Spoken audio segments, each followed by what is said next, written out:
Hello दोस्तों, स्वागत है आप सभी का आज की इस वीडियो में।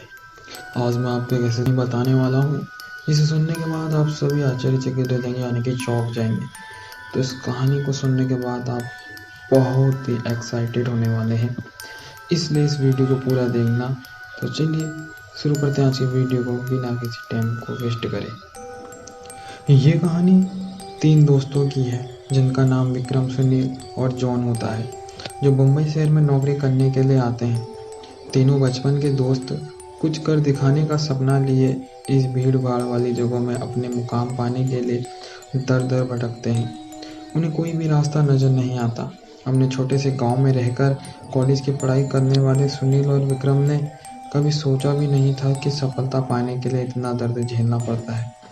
वहीं जॉन अपने पापा के बिजनेस में पहले से ही संघर्ष कर चुका था, जिस वजह से उसे इन सब चीज़ों की आदत सी हो गई थी।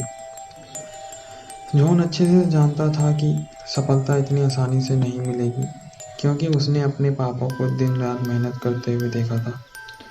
तभी तीनों को सुबह से भटकते भटकते शाम हो जाती है, लेकिन ना कोई नौकरी और ना कोई रहने का ठिकाना उनके हाथ लगता। तीनों मायूस होकर एक छोटे से होटल में खाना खाते हैं।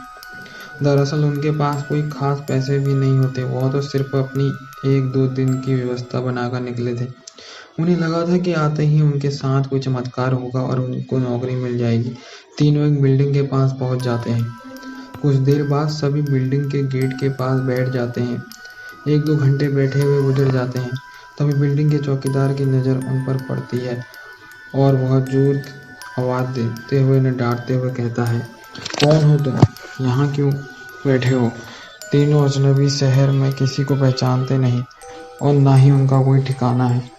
तीनों अपनी जगहों पर जल्दी खड़े हो जाते हैं और अपनी बात चौकीदार को बताते हैं। चौकीदार को तीनों की हालत देखकर उन पर तरस आता है।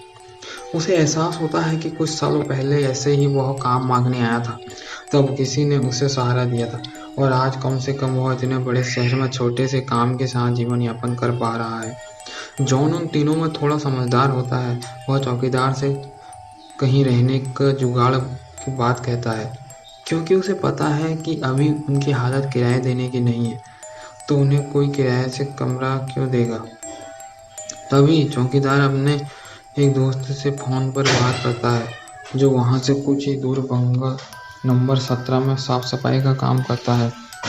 चौकीदार अपने दोस्तों को सारी बात बताता है। तभी उसका दोस्त कहता है कि मेरे साहब तो अपने परिवार के साथ 2 महीने के लिए बाहर गए हैं, तब तक मैं रहने का इंतजाम कर सकता हूँ। यह बात सुनकर तीनों दोस्त बहुत खुश हो जाते हैं और बहुत जल्दी से चौकीदार से कहते हैं कि आप हमें बता दीजिए हम उनके पास कैसे पहुँच सकते हैं। चौकीदार कहता है कि वह बंगला थोड़ी दूर है, रात को वहाँ कोई टैक्सी ऑटो भी नहीं मिलेगा। आज तुम लोग यहीं सो जाओ, कल सुबह हम साथ चलेंगे। तीनों उसकी बात मान जाते हैं। सुबह उठते ही तीनों चौकीदार के साथ बंगले में पहुँच जाते हैं। बंगले की खूबसूरती देखकर तीनों दोस्त हक्का बक्का रह जाते हैं। उन्हें यकीन ही नहीं होता है कि उन्हें इतने सुंदर अच्छे रहने का मौका मिलेगा। बंगले का नौकर तीनों दोस्तों को गेस्ट रूम में ले जाता है। तीनों दोस्त रूम में पहुंचकर राहत की सांस लेते हैं। जल्दी से तीनों नहाकर तैयार हो जाते हैं और काम की तलाश में निकल जाते हैं। अब रहने का तो ठिकाना लग चुका था, तलाश थी केवल अच्छे काम की, जिससे उनका गुजारा चल सके। लेकिन आज भी उनके साथ वही होता। सुबह से शाम हो जाती है, लेकिन तीनों हताश होकर वापस अपने स्थान आ जाते हैं। नौकर तीनों के करके रखता है, जिससे उन्हें बहुत ही राहत मिलती है। आज तीनों दोस्तों के लिए बंगले की पहली रात होती है। रात को 12 बजते ही अचानक विक्रम की नींद खुल जाती है और वह अपने बंगले के तहखाने में पाता है, जहाँ पुराना सामान इकट्ठा करके रखा हुआ था।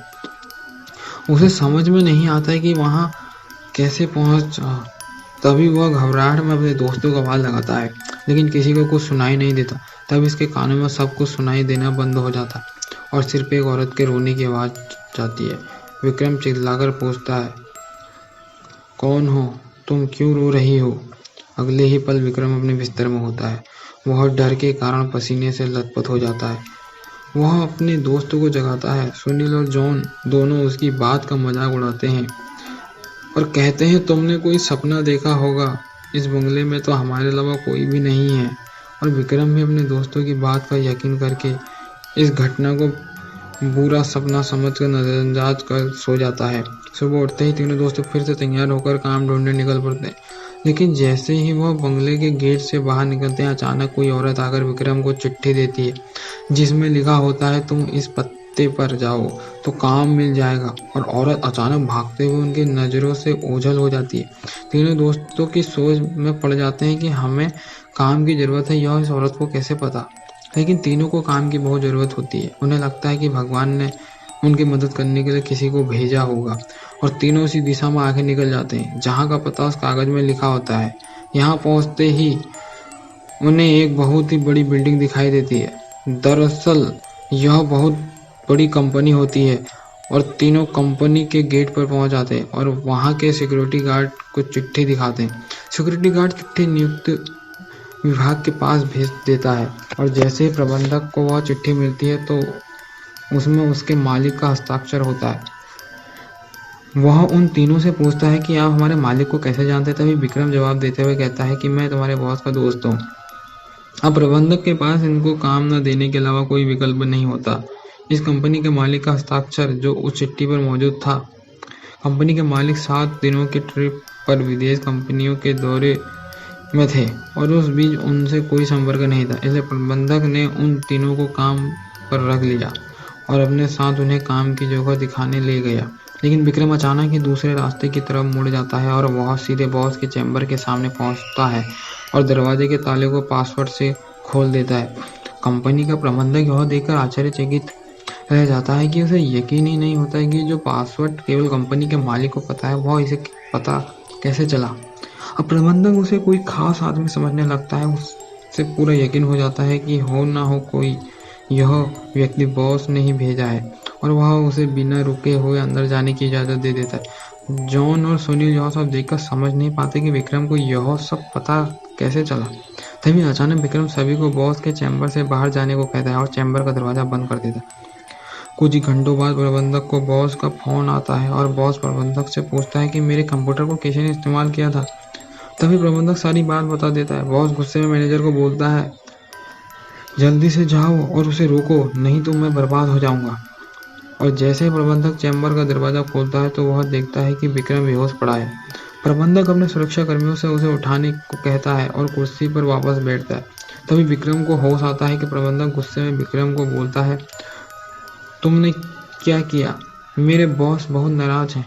लेकिन विक्रम को कुछ याद नहीं कि वह बंगले के गेट से यहाँ तक कैसे आया। दरअसल वह बंगला पहले ही उसी बॉस का होता है और बॉस ने बंगले को अपने ऑफिस की एक लड़की के लिए खरीदा था और कभी कभी साथ रहता था, जो कि उसकी कंपनी में काम करती थी। बॉस पहले से ही शादीशुदा था और यह बात अच्छे से जानता था कि एक न एक दिन वह लड़की उसके लिए खतरा बन सकती, इसलिए वह उसकी निजी अश्लील वीडियो रिकॉर्ड कर लेता है।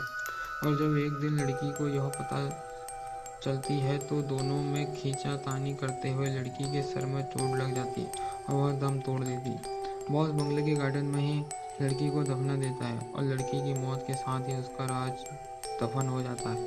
लेकिन जब उस बंगले में तीनों दोस्त आते हैं तो विक्रम गार्डन में घूमते घूमते जगह पर अपने पैर रख देता है जहाँ लड़की को दफनाया गया था, जिस वजह से लड़की का सीधा संपर्क विक्रम से बन जाता है। वह विक्रम के अंदर प्रवेश कर जाती है और उसे काबू में करके अपने बदला लेने के लिए ऑफिस प्रवेश करती है और बॉस की काली करतूत को इंटरनेट में वायरल कर देती है।